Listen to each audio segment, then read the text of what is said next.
রাতের বেলা লঞ্চের ভেতরে আগুন,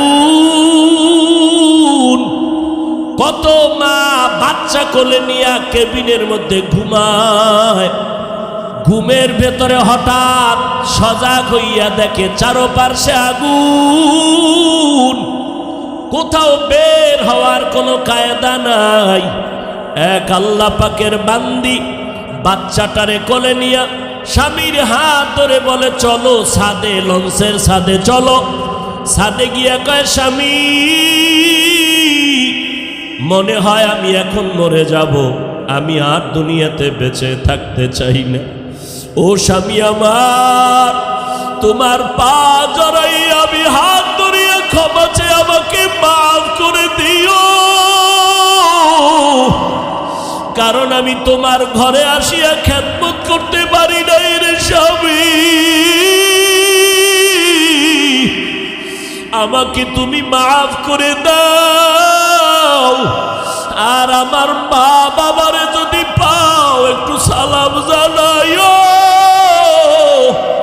আমার মা বাবার থেকে বিদায় নিতে পারলাম না, আজ আমি লঞ্চের আগুনে পুড়িয়া মরতে রেডি হয়ে গেলাম।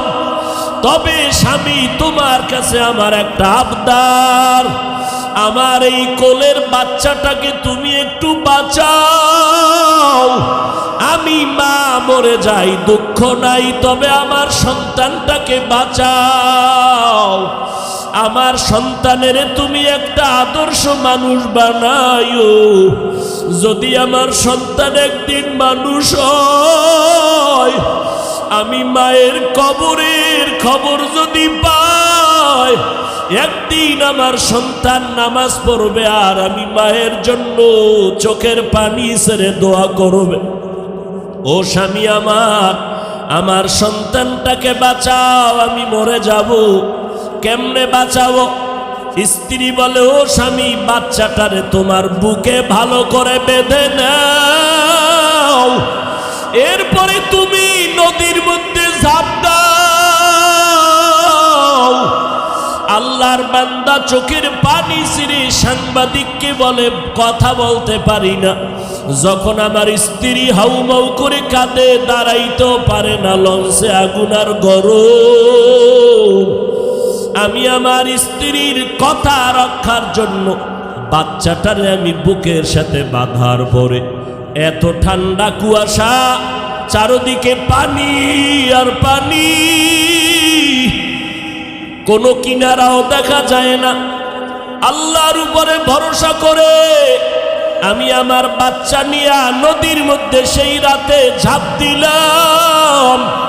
পানির 2-3 ফিট নিচে চলে গেলাম। এরপরে উঠি আমি বাচ্চাটারে ধরে সাঁতার কাটলাম। কিছু দূর আগাই আবার অসুস্থ হয়ে যাই, সাঁতার কাটতে পারি না, এতটাই দুর্বল। একবার নিয়ত করলাম, আমার বাচ্চাটাকে আমি ফেলে দেই, আমি আর একা পারি না, ধরতে কষ্ট হয়। এইভাবে আবার স্ত্রীর কান্নার কথা মনে পড়ে আবার বাচ্চাটারে কোলে জড়ায় নিলাম। এইভাবে করে করে সাঁতার দেই, দুর্বল হয়ে যাই। এভাবে করে করে এমন এক পর্যায়ে গেলাম, মনে হয় যেন আমি বেহুশ। আল্লাহর কুদরত বুঝি না, হঠাৎ তাকায় দেখি কখন আমার বাচ্চাটা আমার থেকে আলাদা হয়ে গেল। আমি খুঁজিয়া দেখি না, আমার বাচ্চাটারে খুঁজে পাই না, কই? আমি একা একা হয়ে গেলাম, আমার বাচ্চা নাই। আমার স্ত্রী যেই বাচ্চার জন্য নিজে মরতে গেল, ওই বাচ্চাটারে বাঁচাতে পারলাম না।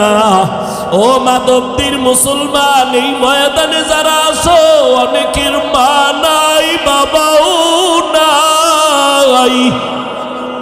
ওই অন্ধকার কবর থেকে দোয়ার অপেক্ষা আছে রে বাবা, কয়দিন আর বাহাদুরি করবা? ওই মা বাবার কবরে গিয়া সালাম জানাও। আমার মায়ার নবীও বড় ইয়তীম। ও যুবক, ওই মার অন্তরে কষ্ট দিয়া আগাইতে পারবি না রে যুবক। পায়ে হাত রেখে বলি মা বাবার দোয়া নিয়ে চল। একটা যুবক কবরের কিনারায় ঈদের দিন দাঁড়ায় দাঁড়ায় কান্না করে। ও যুবক, তুমি ঈদের দিন আনন্দ করবা কেন, কাঁদো? যুবক বলে, গত ঈদে আমার মার দোয়া নিয়া বাবার নিয়া নামাজ আদায় করেছিলাম। আজকে যখন ঈদের নামাজে রওয়ানা, হঠাৎ দেখি মায়ের বিছানাটা খালি। যেই মা আমার মাথায় হাত দিয়া দোয়া করে দিত, আজ আমার মা নাই, কে আমার মাথায় হাত বুলায় দোয়া করবে? যেই মা রাতে ঘুমায় না, সন্তানের চিন্তা, ও সন্তান, ওই মা বাবার কাছে যদি বেঁচে থাকে গিয়া দোয়া নাও। মা বাবার দোয়া ছাড়া আগানোর কোনো পথ নাই। আল্লাহর কাছে তৌফিক চাও, তওবা করো। জীবনে তো গুনাহ কম করি না, মনে হয় যেন আমার মতো জাহান্নামী কেউ নাই। আমার গুনার কারণে আমার হাত না পাক, জিহ্বা না পাক, অন্তর না পাক, চোখ না পাক। এই গুনাহ নিয়ে যদি কবরে যাই, ওই কবরে গেলে দুই পার্শ্বের মাটির চাপ, ওই কবরে জাহান্নামের আগুন। আল্লাহর নবী বলেন, ওই কবরে যদি তিনটা প্রশ্নের জবাব দিতে না পারো, জাহান্নামের আগুন কবর ভরে যাবে। আল্লাহ পাক গাইবি আওয়াজ দিয়া বলবেন, রে কবরের মাটি, এই গুনাহগার নাফরমানকে জোরে জোরে চাপ দাও। এমন জোরে চাপ দিবে পাঁজরের হাড় চুরমার হয়ে যাবে।